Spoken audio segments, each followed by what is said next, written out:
Vulnerability is your unique advantage. It really takes the courage to be vulnerable. It is actually my struggle to be vulnerable that was helped me from those opportunities. I was reserved about being vulnerable about the English I spoke, so I inevitably.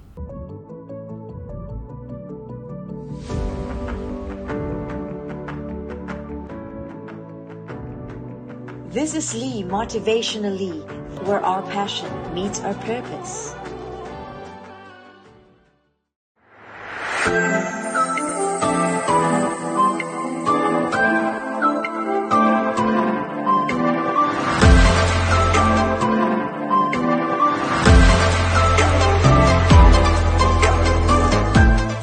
Hi Daisy, how's everything going today? Hi Lee, I'm so excited to interview on the Frontier podcast. Thank you for having me. Oh, it's always a pleasure for me, and I'm so proud of all your achievements actually. By the way, a lot of people are asking as well because they're very impressed with your journey at the same time, you know, how you have carried yourself in the public. So congratulations to all your achievements. So first off, I would like to ask about, personal journey, right? What pivotal moment shaped your journey from being a student to a community leader? I love the question, and for me to start the introduction, I'll have to introduce what must have already aroused the curiosity from the audience, the baby in my hand, and as you see in the banner. So I am the founder and author of Multilingual Connectors, and this is where I enable 𝐂𝐐, that is culturally and linguistically diverse migrants to build meaningful connections in English, even without them mastering English like native speakers.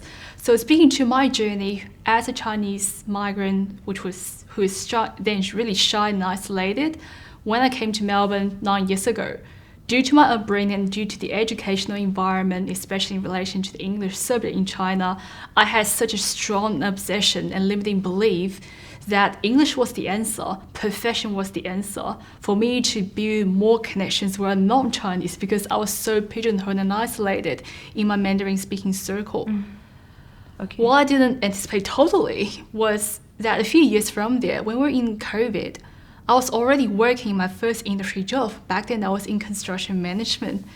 And also even got a tutoring role at one of the most prestigious universities in Australia. For me to believe my English was brilliant already, for me to also definitely have the confidence to go for more opportunities in the form of a second job where I really aspire for a tier 1 environment to scale my career. At that point, by the look of everything on my CV, even before the book was given birth, I just feel so entitled. I feel so confident. I believe I was a high achiever, young achiever to deserve a better opportunity. Definitely. And even though COVID-19 did have an impact on the building industry, it wasn't the market conditions that actually hindered my progression to my second industry job. Because as it appeared to me, in most of those instances, almost 18 or 19 out of the 20 companies applied to prefer the other international candidates who are actually recognized as my colleagues who weren't speaking good English. And while I was so frustrated and defeated, I was also spending one of the world's longest lockdown just on my own. And despite otherwise I'd appear a high achiever, super connector with more than 3,000 connections already on LinkedIn, only I knew I wasn't making good connections. I didn't really have many friends. I wasn't able to convert the opportunities I believe I deserve, despite mastering English and despite having local experience. And to keep a very long story short, through mentorship, I was able to piece together the broken pieces in my mindset and heart set, and also the skill set for me to build connections.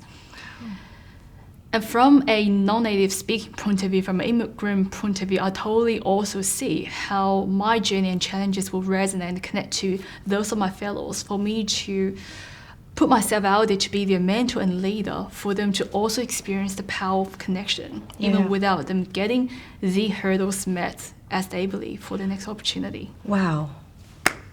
What an inspiring journey, that courage, that confidence. Where did that confidence come from? What do you think? Courage is the defining factor, and more precisely, throughout my thought leadership, as signified in my keynote, vulnerability is your unique advantage. It really takes the courage to be vulnerable.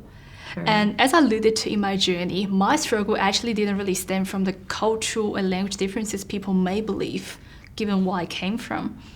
It is actually my struggle to be vulnerable that was helped me from those opportunities. I was reserved about being vulnerable about the English I spoke, so I inevitably overcomplicate my language, trying to sound so smart, trying to neutralize my accent just to be not that relatable. When it comes to might and courage, when I was struggling, I didn't dare to be vulnerable and to confess about my mistakes and struggles because I didn't want to lose face, which is quite a Chinese Asian thing to do. And when it comes to crafting my community, it was so actually natural for immigrants to start with their ethnic circle and build your way up to step out of the comfort zone. But that's something I initially didn't want to stay within. The verge of my comfort zone, to stay with my native circles, just to be more isolated, to be playing about all those setbacks and mistakes, which eventually was something I found go within to craft my message to the outside world. It all takes courage. Yeah, wow, Daisy, that's a powerful message, and I'm sure your parents are watching right now, even your family and relatives and friends are very proud of you, of what you have achieved. What a journey it has been. And this is just the beginning of a beautiful life ahead of you. Well done. Well done. I'm so proud of you, Daisy. Sincerely, I'm a fan. Oh my God, I'm going to buy maybe 10,000 books tomorrow. It's really good. Now, speaking of multilingual connectors, what inspired them in general, multilingual connectors, and what do you think are the challenges does the migrants, culturally diverse migrants are facing in the real world right now, especially in a new country, new environment? What do you think? I'll approach the question with reference to the framework based on which I wrote my book, craft my keynote, and structure my mentoring programs for those audience. So I'll speak to the 3 foundational hurdles which I believe will be essential for one to master connections across cultures, regardless of the mastery in the target language. When it comes to language, it is really front of mind for many migrants, whether they're English speaking natively or not. Because by measure, more than 80% of the English population in the world, they are non-native speakers instead of native speakers. Yet, how come, despite us being the vast majority, we may still entertain language barriers as if we're deficient? So my job by this book and my mentorship is to help them recognize how to reset the baseline, how to redefine good command of a language, because language is a tool. It's supposed to be our friends. Your native language or foreign language is not something to hold you back from communicating and connecting effectively. And I do totally appreciate, to a certain degree, when you're transitioning in a foreign land, a new industry, a new occupation, it does require us to put some intentional efforts towards learning the language. But the key is to work smarter, not necessarily always harder. And the second hurdle is to know how human being actually operates by mastering the psychology and human behaviors. When we want to master the relationships in different natures, it all starts from within. Do we know ourselves? There is self-discovery, self-realization as well. And, sometimes they think like, if you're new in a country that you're not born with or born at, you always think that I'm not good enough, like they're better than me. But you know what? If you have that innate skills, passion, talent, I'm sure you'll go a long way, just like you and any other multilingual connectors, right? How does innovation in multilingual connectors help you to drive that change in a new environment? So for me to finish the last response and also to usher in my reply to this, the third hurdle is actually communication essentials, which is not the non-verbal parts of communication. As we know, just because you master English, it does not necessarily increase your chance of meeting the right person at the right time, at the right avenues. And also, when you actually made it to the right room, the way you conduct yourself can also determine how likely you are to foster the connection in the moment and onwards. For me to bring in that philosophy within my book, in response to your current question, that is how innovative multilingual connector is relative to a lot of the resources and initiatives targeting migrants. One of the proudest notions I crafted within the book is that every connector is multilingual. And just like the name of my business and my book, I imagine this must have confused and made curious some people, because by common definitions, they might identify otherwise as monolingual or bilingual without speaking more than 2 languages. But what if I told you languages are not just semantic, that is, in simpler terms, languages are not just English versus Mandarin versus Spanish and French. Languages, for you to master the connections, for you to command, those languages are also emotional, cultural, situational, and so forth, including your inner voice, which I also define as one language as such. So on that merit, at any point of time, one must use more than 2 languages at least to build a connection by firstly connecting to themselves. And on this merit, everyone is multilingual connector. Everyone is born to be a multilingual connector already, and definitely can command advanced tools and mindsets to be more of a multilingual connector. Definitely. I love that. I love your values. I love the way you believe in something, even though it's not your own world, but you try and dive deep into that new world because you believe that you have something to give and something to empower other people. And with this book, my God, it's worth purchasing for. It's available on Amazon, right? Yes, it's on good. Amazon. And maybe we can invite later on everyone to, purchase this in different markets as well, not just Amazon. So that's good. You've been talking about hurdles.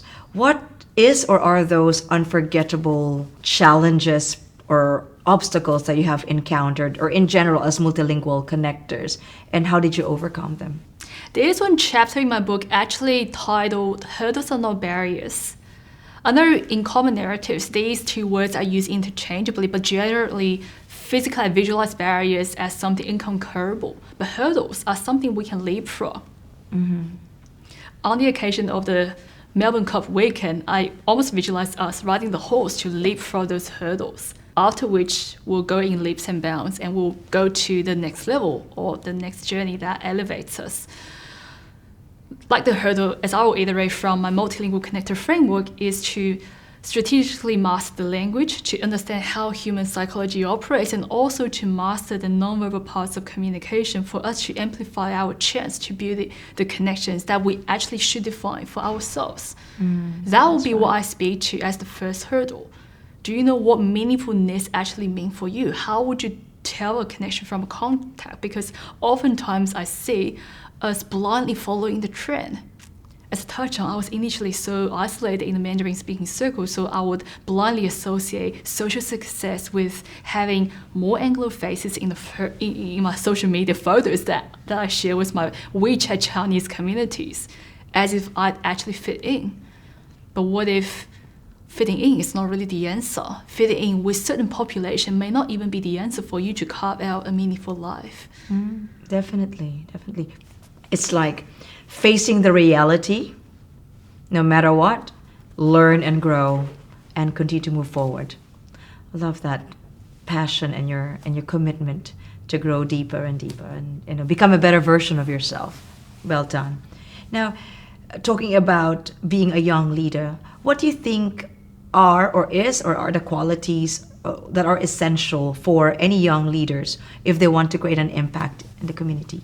The first in front of mind for me is to think about how young leaders may identify themselves. By measure of age, we might generally associate the status being young as being junior, and we're prone to think we are someone to be undervalued. We tend to be the underdog. If we're able to go for anything we believe out of our desk or out of our comfort zone, we may also tend to feel reserved or at least fearful of being judged for our ambition. And I do totally recognize the challenges we may uniquely and exclusively face when we're the younger part of a generation in and outside of the corporate world, and also likewise in business. And because of the foreseeable challenges and those unforeseen challenges, a hurdle is to connect to our whys and to crystallize that whys, which should overpower the health, because there are definitely rainy days, there are definitely bad days, there can be there can be so many unforeseen ways we have to ride, and when our boat really hits the rock and it really rocked the boats, what do we do to stabilize ourselves, to keep anchoring to the whys? Yes, definitely. That is to ask yourself, what would you actually do when you're not paid, and what would you actually do when people may even attack you for stepping out? Would you still do that? True. You need to choose your battles, right? And no matter what, as long as you know that you believe that you can achieve something, And with the confidence that you have right now, the inner peace that you have, you're being genuine as well. I think your energy connects with the right people. So, whatever you're doing right now, whether you're at work or doing advocacy, it is really, becoming more powerful and meaningful because you're sincere in what you do, and you accept the things that you cannot change, but you keep moving forward, learning and growing. Well done for that. Ooh, I'm so impressed. I'm so gobsmacked. Listening to you, I feel like I can listen to you all day actually, and just pop into my brain cells right now. Let's say if there are people right now who are young leaders, perhaps. What are your advice to them at the moment if they want to, again, create an impact to different communities? Advice to these young leaders right now, listening to our podcast on Spotify, or this podcast on Spotify, and also on YouTube channel. What advice you could give to them, to the young leaders? Mentorship is really key. And I couldn't have come this far in the space of a year or so to create a book and to attract the speaking engagement, also to build a presence in the community and attract many athletes and further opportunities. I couldn't have done this all by ourselves because we all have our blind spot. Most of us who've come through the conventional education would realize a university degree would not equip you even fully for the corporate game, let alone this business game, which is so full of unknowns, but more so the inner work, which I expect to sound like a foreign term to some of you listening to the podcast. What does that even mean? What does it mean to understand more of you? What does it mean to extract the truth of you for you to carve out your genuine and meaningful voice? It's not something you can just piece together a podcast and a YouTube and so forth. I mean, these resources out there in really accessible and affordable forms, they may be valuable, but they still couldn't replace the mentorship. And I define a mentor to be someone who should have the results you crave for. The mentor should be at the level you aspire to be. And the second hurdle to qualify a mentor is for that mentor to have the tools, minds and hearts for you to also replicate the success on a similar path, if not a replicable path. And also the mentor, ideally I would like to work with somebody who's also got a track record of elevating and enabling others to become the young leaders. So for all the young leaders, past, present and emerging, I'd really urge you to be more intentional about seeking mentorship. And it's really a worthwhile environment, not just as far as it's concerned your emerging passion project, but what if you see this as an ongoing journey? Whether you create a project eventually or not, invest in yourself as can really pay dividends for as long as you traverse in your career, in the corporate or not, in the business or not. It's an ongoing journey to develop yourself, and it is really a worthwhile journey to travel. On point, you need a mentor for you to hone your skills, because they're expert on that sort of like skills that you want to be better. If someone will ask you, Daisy, thanks for inspiring me today, but what do you think? Do I need a coach or do I need a mentor, or can I have both? What can you tell them for those young leaders if they ask you? It's really important to discern the difference, the nuanced differences between a coach and a mentor. Generally, I would like the coach to be someone who's like your gym coach who delivers the sessions. But a mentor should be someone who's not only playing that accountability partner role, which I do see some of the coaches play. Mentors are somebody who can really see your blind spots, who are the ones to warn you, who are the ones to deliver the inconvenient truth to you when you may be celebrating. And the mentor should be someone who really gets your back when you're in doubt of yourselves. I do see we have the back days, but mentors should be someone you have in spirit. Definitely. And I love that note. Okay, I just want to share something like, if someone asks me or you or anyone, like, do I need a coach or do I need a mentor? You can have both. Because like with the coaches you have mentioned, like they allow you to feel that you're accountable and responsible to your decision making. At the same time, your goals. You need to set your goals, and you've talked about the whys. If you don't have your whys, your goal is just nothing. It will just disappear. But if your goals anchored with why, and your coach will allow you to determine or distinguish what are the possible challenges, hurdles, setbacks for your self-awareness and self-discovery. And then your coach can also guide you, not advise because they're not therapists, but your coach can surely help you with the decision making on what to make sure, what are the possible effective strategies to overcome those hurdles, setbacks, challenges in order for you to focus on your vision and your why. So that's why having a coach is very important. And the mentor, which is really a specialist on that special of your skills that you are actually doing, they can actually work together. Or a coach and a mentor can also just be one person, you know. So it's really good. What is your message to your mentor at this time? I wish you'd listen to that during my book launch, which only just happened a week ago with 100 people in the room, which really made my heart full. And I'd like to, on this particular podcast, mention 2 names who are in my book, without whom I couldn't have made this meet the world. Who's Romeo Heltra, successful and expert coach, wealth advisor, and influence coach. His magnifying program has not only helped me lay the foundation for my thought leadership business, but also built me up as a person.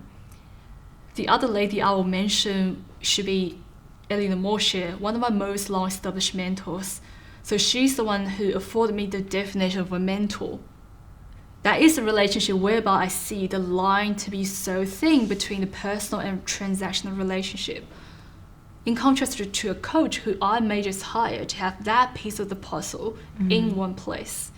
But the mentor is totally someone who I do believe have my best interests in her heart and is somebody who's close to my heart, regardless of how we cross paths and where we part on the journey in that professional relationship. It's a lifelong friendship. Totally. Good. And I heard about your that podcast. Can you tell us about maybe some takeaways, key takeaways of that podcast about multilingual connectors? Yeah, so my podcast, No Language Barrier, is an extension of my thought leadership, resonating with the key essence of my book, teaching people how to master connections, especially across cultures, without mastering languages. And this is where I feature not only my journey as a continuation of distributing my authorship, but also where I feature guests like you who are also multilingual connectors from all over the world. So I'm really proud to see this podcast growing over the past year to reach a global audience, to have also aspiring and resourceful multilingual connectors interviewing from 5 continents. Definitely. They're going to be globally inspiring people, regardless of age, not just the young leaders that you are or myself, we are inspiring today, but anyone who knows at the moment who feels like they're not good enough. But if you just try and step up and have a coach and a mentor or both, you'll go a long way. Just believe in yourself that you can achieve something, right? Now, speaking of awards and achievements, right? How does this impact your journey as a multilingual connectors, creating an impact to the community? So far I've been feeling quite blessed because whilst I work in construction for 5 to 6 years, wherein people may recognize this diversity representation issues, but this is not really where my sharpest leadership lies in.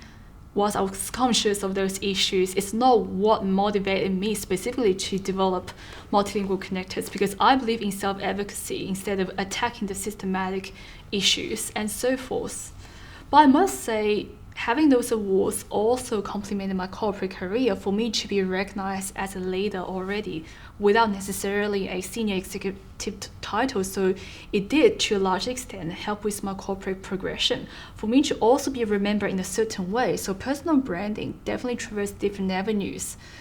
And as far as my thought leadership business is concerned, these are really the doorway to many opportunities. Not only did the ceremony, the photos and accolades increase my visibility and credibility, simply participating in those ceremonies at prestigious premises like Parliament House, I've been to twice in Victoria, is one opportunity which is really lifetime memory, I should say. Let alone all the opportunities and connections it led to. But on the downside, or not so much of the downside, I should mention, what brought me to touch on that front is really my conversation with Romeo Heltra, my top mentor I just mentioned. Yesterday we had a one-on-one conversation for him to follow up on my book launch, to congratulate me, but also in the meantime send an essential and well thought after message to me, that is to think about how much you may need to balance chasing accolades after accolades, chasing recognition, chasing the love from the community, your raving fan from the community, with creating more impacts as measurable by not just the commercial outcome, but really how many people will you continue to impact. Because appreciably, even nominating for those awards, they take time participating in those occasions and functions. Definitely. Which I do enjoy. It takes time. Yes. And everything has an opportunity cost. I totally appreciate what Ron has come from, where he's coming from. It's from a space of care and genuine willingness to see you succeeding holistically. Yes. Without being too distracted by the shiny objects. We can always have a room full of accolades, similar to my shooting day for the Victorian Top 100 Business Innovation Leader Award the other day. I brought a few of my favorite kids on the same table. It is really good to see those accolades laid on the table. Likewise, recently I will introduce a few accolades to my book cover. It's good to see those superficial and material things, like the banner. But it's not just about the superficial stuff. We need the essence. Definitely. And surrounding yourself with like-minded people. You know, you're very lucky because they lift you up, they support your advocacy, they support your projects, anything that you do. So you're in a beautiful world. And I really wish you good luck for everything. And I know being young, we're both young, why not? So, you know, you can go a long way. There's so many things, endless possibilities, limitless, I call it. And I can see that. Where do you see yourself in maybe 2 or 3 years time? I will be a bit reserved about revealing what I see, where I want to steer the business. I tend to see in any businesses, whatever it is embodiment of ourselves, it's the embodiment of our growth. Any success, personal or business, is embodiment and reflection of your growth and success. In fact, in respect to the journey, I wouldn't overshare here for the past 1 year, which did force me to explore more within, which is quite an adventure as it's already been. It's a joyful ride, it is. So I do look forward to applying what I've done in the inner realm for me to integrate that, marinate that into my soul leadership business for as long as multilingual connectors may go around in the world. But I'm more excited and actually a bit nervous to see how my personal development can also lead to other adventures in any form. So it's an unknown part that really excites me. That's good. Well done. Now, as a multilingual connectors here and with your book as well, what are maybe, whilst you were talking a while ago, I was discussing something, I've just realized something like maybe you can give 3 big words that you think you could describe you as a person, and that could also inspire other people to remember those words. What are those 3 big words, do you think? Off the top of my head, I have confident, courageous, and charismatic. Yeah, be confident, be courageous, and be charismatic. Love that. Without those 3, you know, you won't be able to connect with other people because they can really feel your energy if you're genuine. And I believe that simple, being genuine. I love those words. Be confident, courageous, and be charismatic. The 3 C's from Daisy Wu. I love that. How about a big hand? I'm sure everyone, not just your family, is really gobsmacked right now. Wow, that lady, not a little girl now, but she's a lady now, you know, doing something, creating an impact, not just to the community, but to the whole world globally. Daisy Wu, Multilingual Connectors, with this book here. You have launched this last year, right? As far as I know, and you've relaunched the book this year too. Would you like to invite everyone to grab a copy of your book, maybe on Amazon or any other markets that they can, you know, buy this book, Multilingual Connectors? Yeah, it is my heartfelt invite for you to grab a copy of the book and grab one for those who you think may benefit from this book, especially if they want more in their life in the form of intercultural connections. And remember, it's not just about connecting with foreign faces. It is about carving out the best version of life you can ever fathom, including those you cannot ever imagine, until you meet that next connection, which can elevate your life to the next level. Well done. We're gonna buy this book now, tonight. It's available in Amazon as well now, right? That's good. That's good. Thank you for that. Wow, that was a great discussion, conversation, podcast and vodcast on YouTube channel. This is worth watching and listening. Yeah. So Daisy, what could be your future goals for all the multilingual connectors right now listening and watching this vodcast and podcast in order for them to create an impact to the community? I totally couldn't wait to see my book reaching more hands all over the continents, and also letting my speaking, my keynotes, my voices touch them hopefully in person across continents in a really short space of time, because nothing beats face-to-face interactions. So speaking of book tours, speaking tours in the forthcoming years, it is totally something I keep visualizing every day to put on my vision board. And it's really dear to my heart and close to my heart, the prospect of motivating more multilingual connectors to really be the leaders in their own tribes, in their own proximities, within the corporate and in the business space, to live out and embody the message that it is possible to be a multilingual connector, because every connector is multilingual as they're born to be. Wow. Well done. Thank you so much. And good luck to everything in the future, okay? And I'm sure this is just the beginning of our beautiful journey together, collaborating and complementing each other, right? Because, it's good that we are synergizing on this one, having that good energy as well. You've just heard Daisy Wu, and with her book, Multilingual Connectors. Thank you so much, Daisy. What a beautiful synergizing today with multilingual connectors, with her book, which is available now on Amazon. And don't forget these 3 big words today: be courageous, be confident, and be charismatic. And you have the power to create the life that you desire. This is Lee, Motivationalee. Inspire, motivate, and create an impact. See you again next time for a podcast on Spotify and YouTube channel. Bye. Thanks, Daisy. Thanks, Lee.